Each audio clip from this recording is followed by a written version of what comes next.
As violence rages on in Iraq and IS continues its brutal persecution of Christians and other minorities, it's all too easy to allow these brutal realities to become distant. But a man who's all too familiar with this suffering and violence is Canon Andrew White, the vicar of Baghdad. Originally a doctor and Anglican priest in the UK, in 2003 he moved to Baghdad to reopen what would become the extraordinary ministry of St George's Church.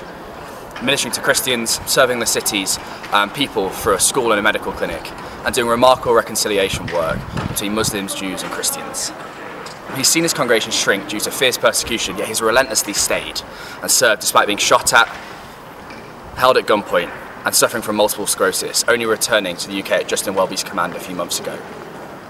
And he continues to speak up about the plight of Iraq now, a challenging cry to remember our brothers and sisters suffering persecution, a call for us to let those scenes on the news strike us right in the heart and to respond with continuing tears, engagement and prayer.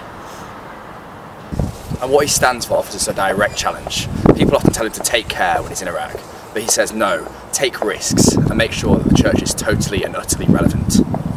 Well, we might not have to think about getting shot if we walk down Corn Market. Living for Jesus in Oxford still means pursuing radical relevance. Too often our faith in Oxford culture is bubble-wrapped, comfortable and safe. White has said that the verse that's most important to him is 1 John 4:18, perfect love casts out all fear. And since we've been shown this crazy, radical, wholehearted love, we need to step up and take risks for God, not pointless ones, but ones that involve utter dependence on God and lead to love winning in dark situations. So how should we respond to this call? Well, for each of us it'll look different. Maybe you'll want to head down to a panel discussion on religious persecution, or join one of our homeless outreach teams as they go out to share God's love in the streets of Oxford. Ask God what it means for you to take risks, and make sure you and the wider church are being totally and utterly relevant.